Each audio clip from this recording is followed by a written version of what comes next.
All right, today we are gonna do a supercharge run. So this is our first supercharge with our Tesla. We picked it up on Tuesday night. I opted out not to get any charging equipment because we live close enough to 2 superchargers that for now I think that's gonna be sufficient. As you can see, we've taken the battery down to about 21% here, which is, if you click here, whoops, brought that, it's about 63 miles left of range.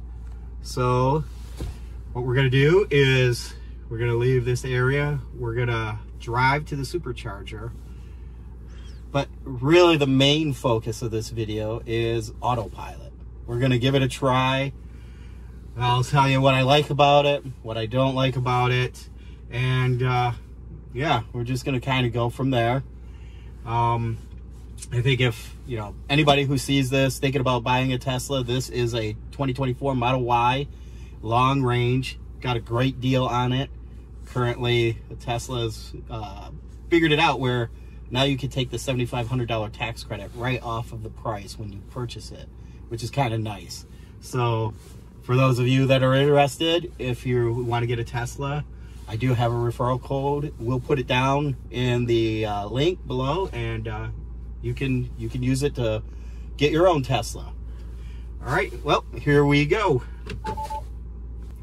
Oh yeah, you got to push the brake to start. Okay, so as you can see, supercharger we're heading to is about 11 miles away, 16 minutes, which is good because it also gives the battery time to what they call warm up and prepare for the charge.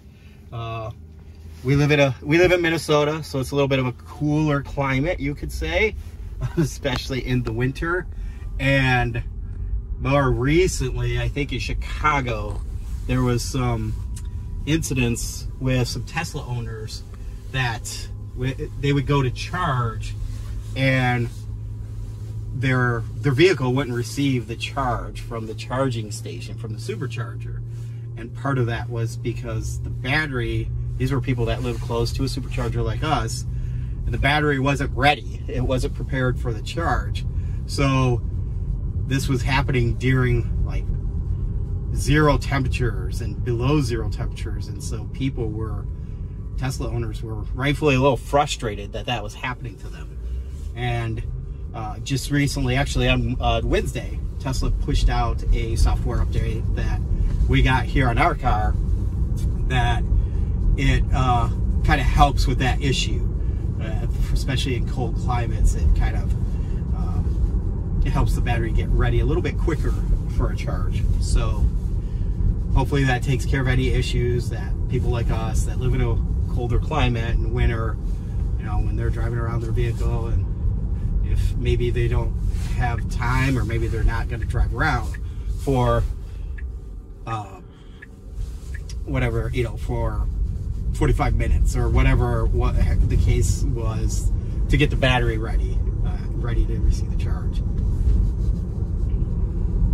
can see it's a beautiful sunny day here in Minnesota.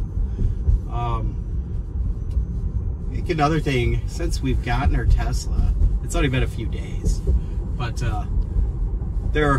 I know a lot of people, it kind of doesn't matter where you are, who have an EV, and maybe even just specifically Teslas, that it seems like there are other motorists that maybe don't like Teslas or whatever.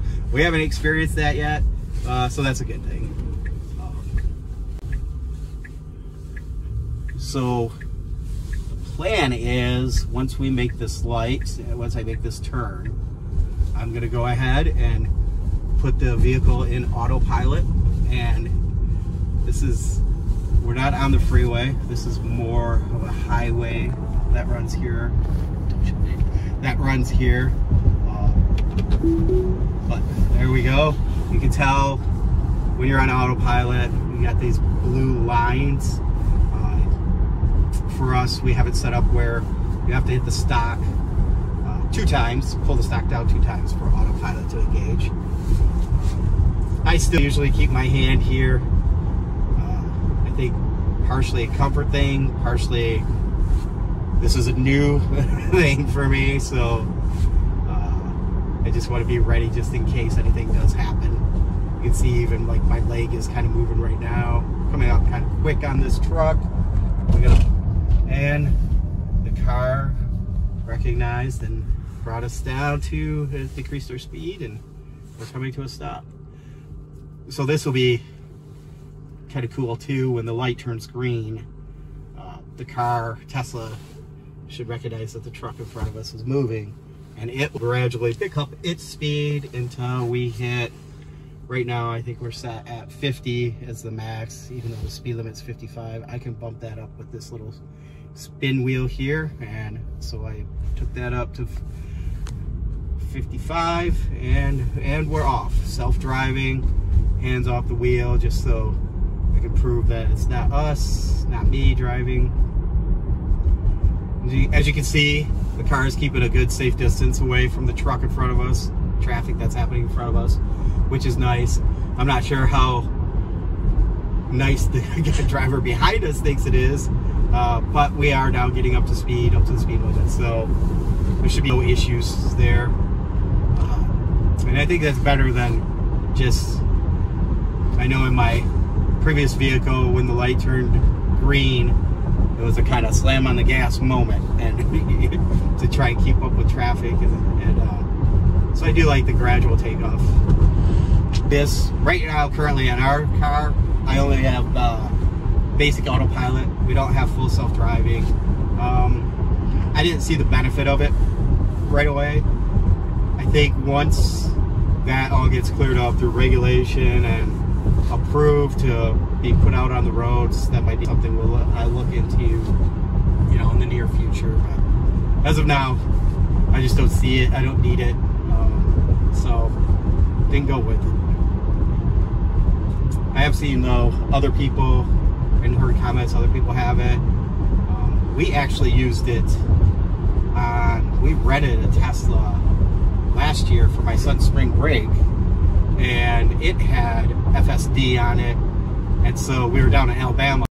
I used it in the streets of the town we were in, and it worked pretty well.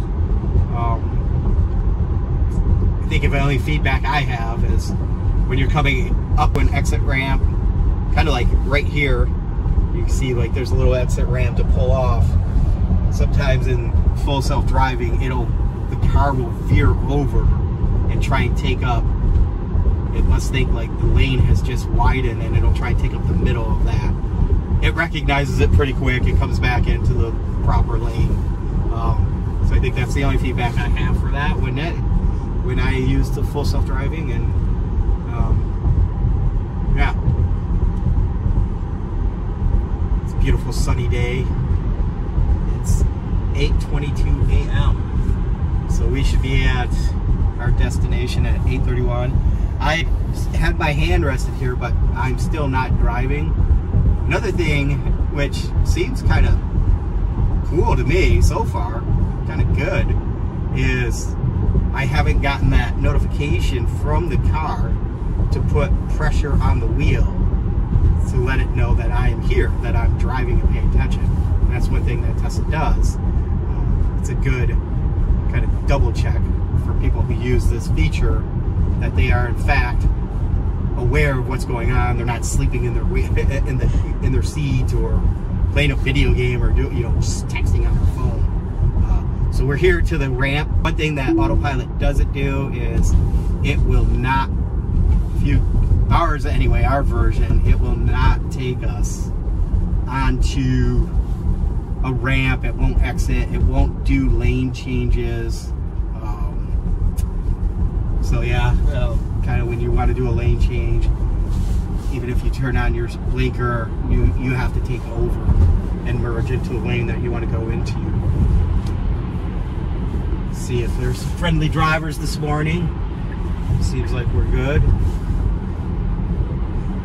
So currently we are in cruise, which the car, when I moved over to merge to come onto the highway here, it just deactivated self-driving, but it keeps the vehicle in cruise control.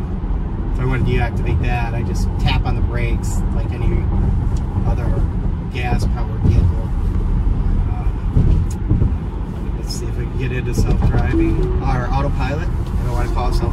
obviously. So we're back into autopilot. Right now we're just keeping pace with traffic. I have it set a little bit higher than what the max speed limit is, but so be it. I'm gonna put my hand here, but the car actually slowed down to take this corner, which is really good. So I guess I'll leave my hand off, let the car do its thing. So I'm gonna keep my hands off the wheel, and I'm curious to see how long it'll take before the car nudges me to prove that I'm here.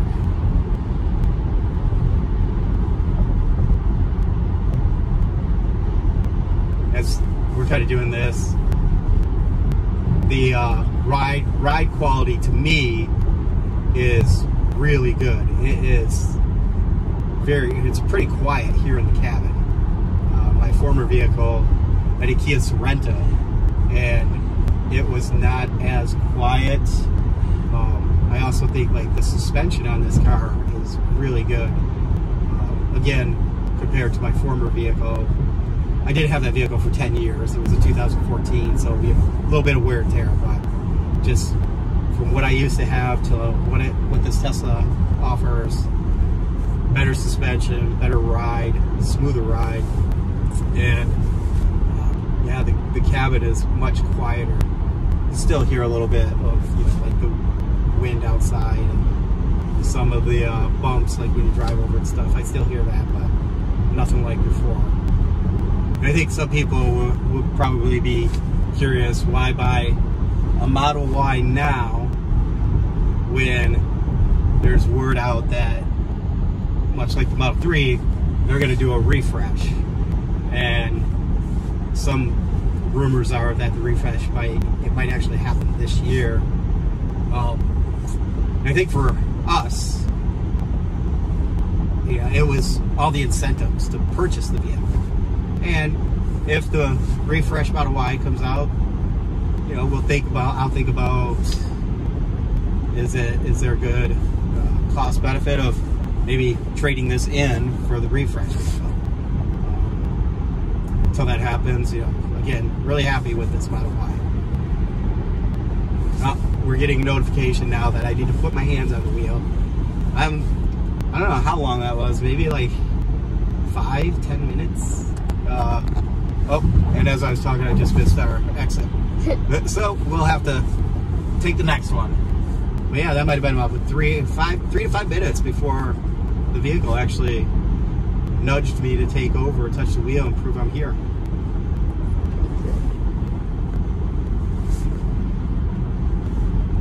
So we're just going to take the next view. I'm going to speed up a little bit. We have a car coming here to merge. So just going to speed up so that they can get in. I have control, Tesla. We had a little fit right there. Said it threw a fit and wanted me to take control, which I already had control of the vehicle. I already had control of the steering wheel. So again, another safety check for the vehicle. And here, as you see on the map, we're pulling up to our Supercharger destination. It'll be here on the right.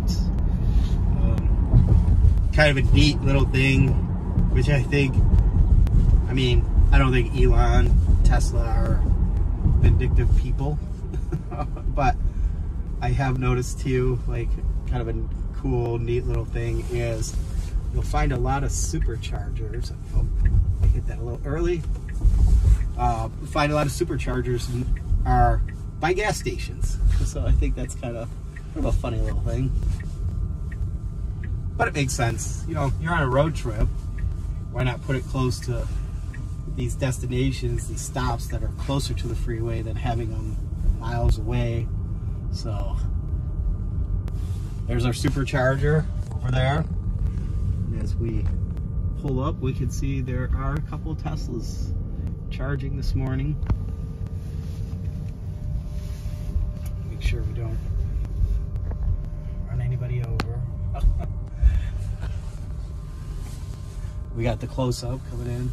So for the charging, I'm gonna let my assistant handle the Supercharger. My cameraman, aka my son Tice. We're at the Supercharger. You see it back there? We pulled in. And my son, who is a great co-pilot, is going to go ahead and do the supercharger. You want to just pop it here? Yeah. And here we go.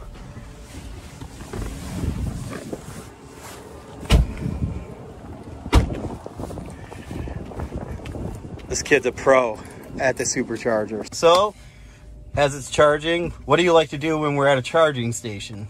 Well, this car has YouTube by going here. And now you can watch some YouTube while you're charging.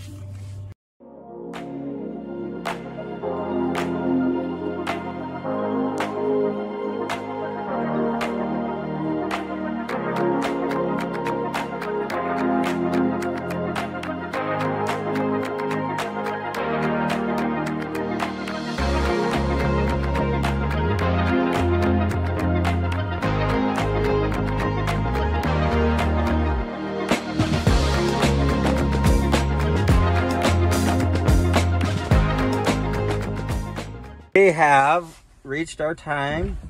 We're charged to our limit. You can see here, charged. And now we're gonna go out and disconnect. Hold, push in, pull it out. The charging door closed on its own. And we have our new destination punched in.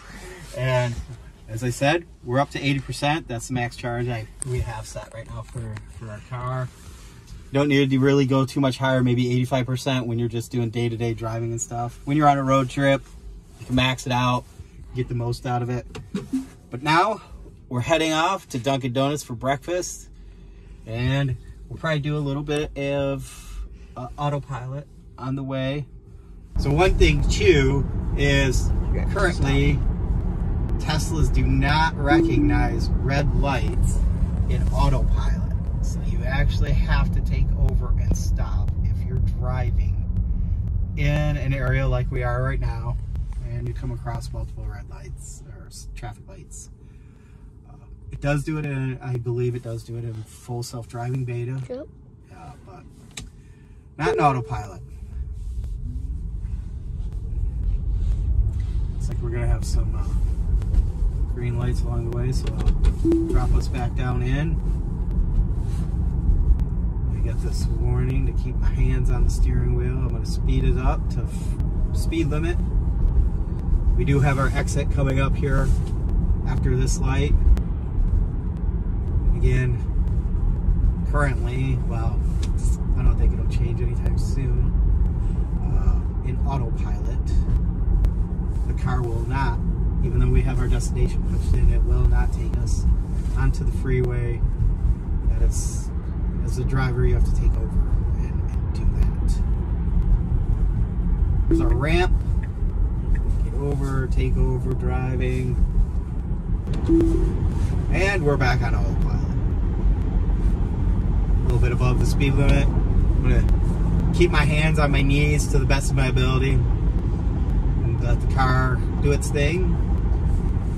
When it nudges me to grab the wheel, I will do so and just kind of enjoy the ride. I don't know if that showed, but there was a little hesitation there when we came around that little bend because the off-ramp was right at that bend. And I think just for a split second, that might have confused the car. And so there was a little tap of the brakes, but it recovered very well. Wasn't anything dramatic. We're getting the nudge, so I just grab the wheel, I give it a little twist, coming up to a pretty tight curve here. It'll be interesting to see what happens. Yep, car slows down, it's taking it nicely.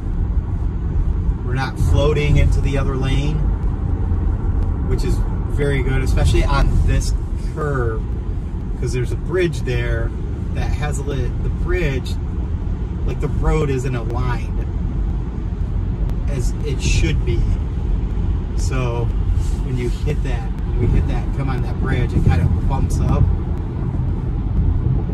And even when I was driving my former vehicle, you would hit that and the wheel would kind of jerk a little bit. But in autopilot, as you can see, the Tesla handled that great.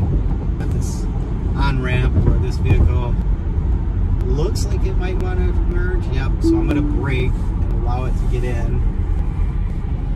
And then just activate Autopilot again. We got our exit coming up here shortly. Here I have to take over. And once I take over, we still have a little bit of a cruise control in effect. So as a driver of a Tesla, you have to be, which most are, but you know, if you're new to it, like I am, I have to be aware of that and make sure that I tap the brake to get out of cruise, so I don't end up in somebody's backseat.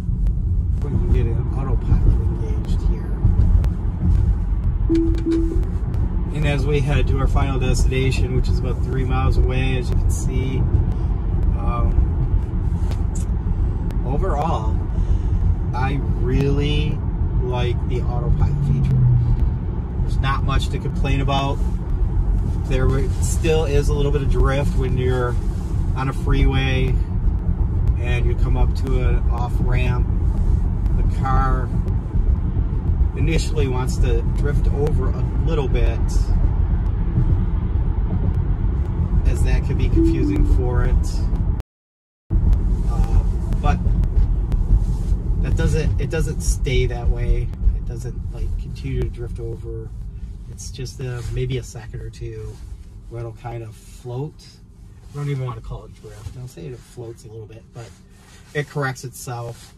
It's nothing that is a jerking motion. It's all smooth, and the performance in Autopilot is, I think, is fantastic. It's definitely something that's going to be used for us on road trips.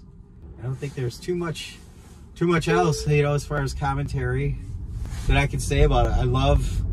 So far we love our Model Y. It gives us everything that we need. There's plenty of space, and it's just the two of us. So, you know, the space will come in great when we are road tripping. We, you know, load up the car with, especially if we go on an extended road trip, we might need several pieces of, a couple pieces of luggage, and then several other pieces of just other things that we would need on the trip.